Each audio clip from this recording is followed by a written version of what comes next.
Scientists have been yelling at the top of their lungs for decades to get whale migratory corridors protected so that these whales can be protected from their tens of thousands of kilometers of where they travel summers and winters, and make sure that specific areas, special areas, are protected where they feed, where they breed, where they rear their young, and where they need best protection. And now with the melting of the Arctic and Antarctic, it's getting more and more sort of critical to get these corridors protected and to help these whales out. We're going to talk about that on today's episode of the How to Protect the Ocean podcast. Let's start the show. Hey everybody, welcome back to another exciting episode of the How to Protect the Ocean podcast. I'm your host, Andrew Lewin, and this is the podcast where you find out what's happening with the ocean, how you could speak up for the ocean, and what you can do to live for a better ocean by taking action. And I am back from a vacation, a well-deserved vacation, and I'm rested. I'm a little bit more tan. I'm not sure if you can see that. Lots of sun. Went up to a cottage with the family and some friends, and we had a great time. Great weather. Love it up in northern Ontario, sort of northern Ontario, down near Georgian Bay and Parry Sound. It was a great time. Really, really loved it, and look forward to going back next year. But now that I'm back and rested, I'm relaxed, I've got a new sort of energy about me, and I'm ready to give you ocean news. And today's ocean news has to do with protecting whales and whale corridors. If you don't know what a whale corridor is whales will go and they will migrate from one place to another over the year. So for instance, humpback whales will migrate from Hawaii, where they go in the winter, to Alaska, where they go in the summer, so that they can feed and breed and do all the things that they need to do along the way. And they will feed and go into special areas, that I like to call them, and a lot of scientists like to call them distinctive areas, so that they can stop over just while they're going on these corridors. Now these corridors, they're stressful times. It's a long way to go. It's a lot of body to move through the water, and these animals, these whales, need the protection from other sort of human activities, especially shipping, especially fishing, all these different types of activities that could cause harm that are human induced, direct human induced. So, the call has been there for a long time, and I'm going to take you back in time a little bit. I'm going to take you back to the early 2000s when I was a graduate student and I was doing my work on marine protected areas. My supervisor was Dr. John Roth. I almost forgot his name. It's been a long time. My supervisor was Dr. John Roth at Acadia University. He had worked at the University of Guelph for quite a long time. Great guy, really great supervisor, and he, along with John Day from the Great Barrier Reef Marine Park at the time, wrote a document for World Wildlife Fund, who is the author of the call now for this new protection of whale blue corridors. They started, John Day and John Roth, they wrote this document that talked about two different types of areas, of marine protected areas, that we needed. And I've talked about this before, but I'm going to go over it because if you're new to this podcast, first of all, welcome. And if you're not new, you've heard this before, but you probably want to hear it again because it takes a while to get into people's systems because it's not something we talk about each and every episode. But essentially what you have is you have two types of areas that you like to protect. You have the representative areas and you have the distinctive areas. Now, the representative areas are areas where you'd expect to see, fish, invertebrates like crabs, lobster, octopus, squid, shrimp, those types of things, those types of animals. And then that's where you find. So you find those representative areas, what you would expect to see in an area. So along the Nova Scotian Shelf and along the Bay of Fundy, you're expected to see a certain type of animal, and so sometimes you expect to see assemblages of these animals, so communities of these animals that are getting together, that are dominated by one or two species, and then they have the rest that kind of fall in line. Those things will change every once in a while, those areas, but overall, those areas stay the same. The research that I did when I was a graduate student was looking at macroinvertebrate areas, so like I said, crabs, lobster, shrimp, squid, octopus, those types of animals, and then to see over a 4-year period, what was the representative areas? How many were there? What was it dominated by? Did they change over those 4-year periods? And I'm not going to go into my thesis, but essentially we had 4, sometimes 5 typified areas. And so those are the ones that we expected to see. Now you have those types of assemblages. If you do the workup, you have it for fish, demersal fish, which was done by somebody previous to me. And then you have all over the country, you'll have these types of assemblages and representative areas of what you'd expect to see in particular areas. Now, the distinctive areas is what we're going to talk about today. The distinctive areas are areas that are not normally found. It's kind of like special areas, and they're usually typified by an activity or something that's special in the area. So it could be a nursery habitat, it could be a breeding ground, spawning area depending on the species. It could be an upwelling that provides a lot of food for fish, sea turtles, whales, dolphins, seabirds, sharks, tuna, like all these different types of animals that will congregate and aggregate in one area because it's a great stop along their migration period, right? Or their migration corridor. See where I'm getting at, how it ties into this? Now, there was an article on WWF.ca, so the Canadian Wildlife Federation, and Foundation. I'm getting the Wrestling Federation, WWF, which is now WWE, World Wildlife Foundation. And essentially what they did, they came out with this article for a new call for, protecting whale migratory corridors. So specially managed areas, right? These are specific areas that are distinct because they are these corridors that are necessary for marine mammals, for whales to travel up or travel down depending on the time of the year. These are really important areas, and we've seen these types of corridors protected before, not necessarily directly, as in like here's where the whales are, but we've actually seen human activities be managed around those areas. So for instance, the North Atlantic right whale distribution area was managed through shipping lanes. So the shipping lanes of the ports that were along those areas where this North Atlantic right whale would travel and migrate, those were controlled. So they would look at, hey, here are the traditional shipping routes. Here are where the North Atlantic right whales go based on their patterns, and it would be a lot of data. So looking at airborne sort of observations, and there'd be like autonomous drones and things like that would actually travel and spot and observe these types of animals. And then we would map where they are. So we kind of knew their patterns, and they usually stick to specific patterns because they want to go to these distinctive areas at certain times of the year so that they can feed and rest and recoup and then move along their whale corridor. So the North Atlantic right whale would start off in Jacksonville, Florida, in and around there, and they'd end up sort of north of Maine, and they would get into Canada and so forth. And so and now the Gulf of St. Lawrence. And, those needed to be protected. Now, there's a lot of shipping that goes along there. There's the transatlantic area that gets that there's a ton of shipping, and we know the mapping of that through AIS. And so we know where these boats go. So we can say, hey, during this time, the shipping lanes are going to be here, and that's where we're going to map them out, and you have to follow that. So any type of shipping vessel that comes through has to go through those areas. And so it decreased in noise, it decreased in ship strikes, and that was the idea of the help. Now, we know that migratory corridors can shift based on where the upwellings are, where the special areas are, how the temperature is, how the currents are going. It really depends on where these animals will go. And so these shipping lanes need to be managed on an annual basis, or even semi-annually, to make sure that the migratory routes of these ships and these whales do not conflict. And so that was just with one species, an endangered species or critically endangered species. Now we're talking about, in this article, they're talking about the gray whales as an example, which is the Pacific gray whale population, which goes from Southern California all the way up to Alaska. In the summers, they'll go up to Alaska to feed on fish. They'll go up there. There's plenty of fish to get. They feed and they stock up on like all these fat deposits and things, and then go back down to do their breeding and so forth. And it's a very important population. It's a huge population.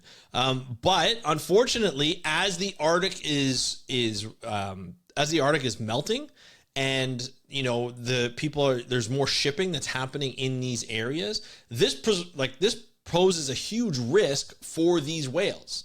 This is not something that's easy. It's not just gray whales. You get humpback whales as well. There's bowhead whales and beluga whales that are up there. And there are a number of seals and sea lions that are up in the Arctic that can be affected by these ships, that could be affected by the warm water, the lack of sea ice. Now, when you have lack of sea ice, you have lack of plankton. So these baleen whales that are up there looking for plankton, you're not going to get as much phyto and zooplankton. So there's always a loss of food. There's a loss of production in fish as more and more people are going to be fishing in these areas. There's going to be a loss of fishing in that if it's not managed properly. And let's be honest, this is not that great. And at the end of a long migration that these gray whales and humpback whales are taking, it's believed that to be like one of the primary causes of unusual mortality event declared by the U.S. government between the years of 2018 and 2021 for the gray whales, during which time more than 500 malnourished gray whales washed up along the coast of these blue corridors. The size of the gray whale population dropped by half, from around 28,000 to 14,000. That's a huge loss when we're looking at species that are long-lived species. These are species where it takes a long time for them to get to the size that they are, to get to reproducing, to get them healthy. And then you have other things like climate change, you have plastic pollution that can affect them, you have fishing, and where they can get entangled by fishing gear like crab pots and lobster pots, as well as nets like gill netting and things like that, long lining.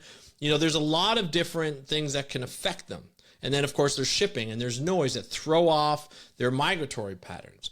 So many things need to be managed around these whales that are human-induced, that we have to be able to manage those. So these corridors, this call from WWF to manage these corridors is extremely important. And, of course, is the timing can't be more perfect. I mean, the timing would have been perfect. It was done in the early 2000s or even before that when there was a call to do that.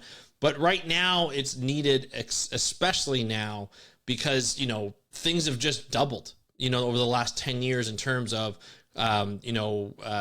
volumes, like shipping volumes and fishing fleets and things like that, have pushed deeper into Arctic waters. And so, the time is now to recognize migratory corridors as essential components of ocean connectivity and marine species conservation, and to include these in ocean protection measures. Now, the timing of this call is kind of timed to the there's a new meeting on October 2024 of the Conference of the Parties to the Convention of Biological Diversity. It'll be the 16th meeting, where this is an internationally recognized convention on biological diversity. It's ratified by a lot of countries, including Canada and the U.S., as well as other countries around the world.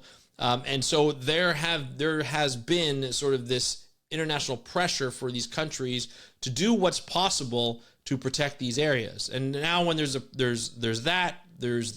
International High Seas Treaty. There's also the need to protect 30 by 30, so 30% of land and oceans by 2030. There is a lot of pressure for countries such as Canada and the U.S., especially when we're talking about gray whales, to protect their waters, including whale corridors. So not just these representative areas where there are some interesting areas or what we expect to see, but also not just hydrothermal vents where nobody's really been in that area in the past, so it's a little bit of low-hanging fruit. These corridors are going to be difficult to put in as marine protected areas, but they're going to be necessary, and they're going to shift as, climate change kind of changes everything with wind patterns and currents. Migratory corridors are going to change. That means shipping lanes are going to have to change. The fishing fleet's going to have to change over time. And, obviously the way we manage water quality in terms of plastic pollution and nutrients and so forth, that's going to have to be really managed as well. There are a lot of things that need to be managed, but the big initial thing is let's protect these corridors, whether they be at certain times of the year or they're all year round. Something has to be done. And I'll be honest, I agree with WWF here. I feel like this call, WWF is where I'd worked with, when I did my research on graduate research at Arctic University. They've been working on the East Coast and West Coast and Arctic, to get more marine protected areas for decades. And it's something that they've been pushing for a long time. And the call for this, during this time when there's going to be a meeting in October is going to be really important. It's not going to be the last that we hear of this. I'm going to try and get some of the contacts at WWF to come on the show to be able to talk more about this and why the timing now, why October 24th, why the 16th meeting on the Conference of the Parties to the Convention on Biological Diversity in October 2024. Why are we going to be worried about this? Obviously, there's going to be other things that are going along in the world. The U.S. election is going to happen too. But we need countries to really put forth solutions and to act on these protections. And hopefully these corridors can be a big part of the conversations that go on at the convention. And it's going to be something that we need to talk about. Now, one thing that's interesting too, in terms of marine protected areas and connectivity, one of the things that I was going to do in my PhD, I never ended up doing it. I decided to go to just kind of start my life and start all the things that I need to do during my time, as a marine scientist. But one of the things I was going to do is look at connectivity, in terms of how these areas, these network of marine protected areas, just similar to the Great Barrier Reef, how we could put that elsewhere and how everything is so unique in different spots and how it would be and how like the politics would work and how the stakeholder engagement would work with fisheries and other ocean users, as well as protecting habitats and environments. One of the things that I was going to look at was that connectivity between the different areas in a marine protected area network. And so how the larval connectivity. So, some areas are sources of larvae, and then some areas are sinks of larvae. So where they would actually receive all the larvae based on,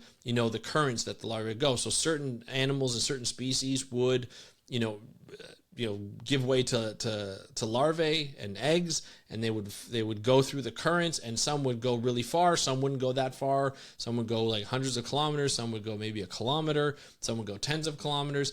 And so we would look at where, based on models, we would look at where those areas were, and that's how we kind of did that was how we were going to do our prediction of where specific areas needed to be in our network. I never ended up going through it. Of course, other people have, and there's been lots of research on that, and it's been really cool to see. Paul Snellgrove is a really big player in that. When I was at Acadia University and I was going to go to Dalhousie to do that, it was quite interesting work, and I'm looking forward to seeing, catching up and seeing what's happening with that. But the ocean is connected. It's three-dimensional. There's a water column to worry about. There's the depths. There's the surface and everything in the middle, and it's very difficult to manage. Very complex system, and we have to be careful of how we manage it. But one thing we know is we need to manage it. We need to put more of these sort of legislative tools in place to be able to protect them, especially over international boundaries, especially when we talk about complex migratory corridors that go over boundaries, multiple boundaries, whether they be, state, provincial boundaries, or even international boundaries. These are things that we need to talk about. These are things that we need to meet on. And there are, regions like, Gulf of Maine has a committee that looks at that on the east coast of North America. I'm sure they have some on the west coast in the Salish Seas, and it's really interesting to see how these are managed by each country and how a combination of countries manage these corridors, or how they will manage these corridors, or just conservation in general. But I want to kind of just give you an update on that and let you know about these corridors and this call for more protection of these corridors. It's obviously needed, especially now with the melting of the Arctic, for these whales, these gray whales, as well as others. And so something we have to need to keep an eye on. So I thought I would share that story with you. I'd love to hear what you think. You can go on Spotify if you're listening to this on Spotify or watching the video on Spotify, and you can leave a comment. You can also go on YouTube and leave a comment there. This episode will be up there. And of course, if you want to get a hold of me, and you're not on Spotify, you're not on YouTube, and you want to just kind of get in touch with me, you can just hit me up on Instagram, DM me at How to Protect the Ocean. Let me know your thoughts on these corridors and the protection and how you would protect them. But I would love to hear from you about these episodes, so don't be shy. Feel free to reach out. I'd love to have a conversation with you, because that's what this episode's all about. That's what this podcast is all about. Starting a conversation about the ocean, sharing news, and getting you to listen to news and getting your feedback on it. So thank you so much for listening to this episode of the How to Protect the Ocean podcast. I'm your host, Andrew Lewin. Have a great day. We'll talk to you next time, and happy conservation.